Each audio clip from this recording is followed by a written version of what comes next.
Hello, നമ്മളുടെ ഇന്നത്തെ recipe എന്ന് പറഞ്ഞിട്ടുണ്ടെങ്കിൽ ഒരു അടിപൊളി ന്യൂഡിൽസ് റെസിപ്പിയാണ്. ഒരു വെറൈറ്റി ആയിട്ടുള്ള. അപ്പോൾ പ്ലെയിൻ നൂഡിൽസ് വെച്ചിട്ടാണെന്നുണ്ടെങ്കിലും നമ്മൾ സാധാരണ മേടിക്കുന്ന ന്യൂഡിൽസൊക്കെ വെച്ചിട്ട് മസാല ഒഴിവാക്കിയിട്ട് നമുക്ക് ചെയ്യാൻ പറ്റുന്ന ഒരു അടിപൊളി റെസിപ്പിയാണ്.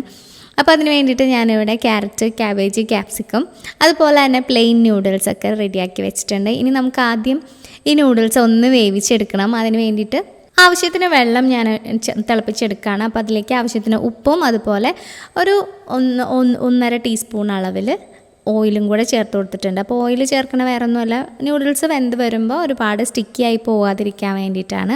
അപ്പോൾ അതിലേക്ക് നൂഡിൽസും കൂടെ ഇട്ടിട്ട് ഇതുപോലെ ഒന്ന് വേവിച്ചെടുക്കുക. വേവിച്ചതിന് ശേഷം ഇതൊരു അരിപ്പയിൽ കൂടെ നന്നായിട്ട് ആ വെള്ളമൊക്കെ ഒന്ന് ഊറ്റിക്കളഞ്ഞിട്ട് നല്ല തണുത്ത വെള്ളത്തിൽ നന്നായിട്ട് കഴുകി വേണമെങ്കിൽ കുറച്ച് ഓയിൽ കൂടെ ഇതിലേക്ക് ഒന്ന് ഒഴിച്ചിട്ട് ഒന്ന് എല്ലായിടത്തും ഒന്ന് സ്പ്രെഡാക്കി കൊടുക്കുക. അങ്ങനെ ആകുമ്പോൾ നല്ല വിട്ടായിരിക്കും നമുക്ക് കിട്ടുക.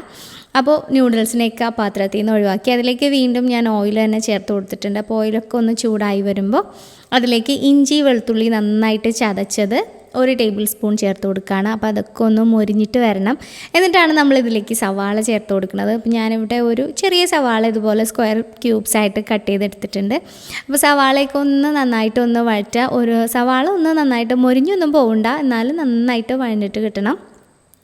ഇപ്പോൾ സവാളയൊക്കെ റെഡി ആയിട്ടുണ്ട്. ഇനി നമുക്കിതിലേക്ക് നേരത്തെ അരിഞ്ഞു വെച്ചിട്ടുള്ള ക്യാപ്സിക്കം അതുപോലെ തന്നെ ക്യാബേജ് പിന്നെ ഒരു ചെറിയ ക്യാരറ്റാണ് എടുത്തത്. എല്ലാം ഇതുപോലെ നീളം ഉള്ള പീസസ് ആയിട്ട് കട്ട് ചെയ്തെടുത്തിട്ടുണ്ട്. അപ്പം നമ്മളിപ്പോൾ ഇട്ട വെജിറ്റബിൾസൊക്കെ ഒരുപാട് വെന്തിട്ട് പോകരുത്. ഒരു പാതി വേവിൽ നമ്മൾ കഴിക്കുമ്പോൾ കടിക്കാൻ കിട്ടണം. ആ ഒരു രീതിയിൽ വേണം നമുക്ക് റെഡിയാക്കി എടുക്കാൻ വേണ്ടിയിട്ട്. അപ്പോൾ ആ ഒരു രീതിയിൽ റെഡിയാക്കി എടുക്കാം.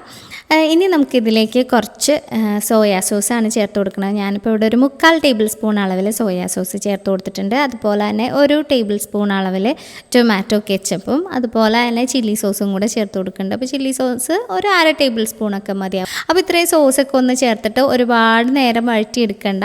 അതിൻ്റെ ഒപ്പം തന്നെ കുറച്ച് ഉപ്പ് കൂടി ഇട്ടിട്ട് നമ്മൾ നേരത്തെ റെഡിയാക്കി വെച്ചിട്ടുള്ള നൂഡിൽസും കൂടെ ഇതിലേക്ക് ചേർത്ത് കൊടുക്കുക. ഇനി എല്ലാം കൂടെ ഒന്ന് നന്നായിട്ടൊന്ന് സ്പ്രെഡ് ചെയ്ത് കൊടുത്തു കഴിഞ്ഞാൽ നമ്മളുടെ ന്യൂഡിൽസ് റെസിപ്പി ഇവിടെ തയ്യാറായിട്ടുണ്ട്. അപ്പോൾ ഒന്ന് നന്നായിട്ട് ഇതുപോലെ ഒരു 2 ഫോർക്ക് വെച്ചിട്ടൊന്ന് നന്നായിട്ട് മിക്സ് ചെയ്യുകയാണെന്നുണ്ടെങ്കിൽ ഇതിനേക്കാളും എളുപ്പത്തിൽ വളരെ പെട്ടെന്ന് തന്നെ മിക്സായി കിട്ടും.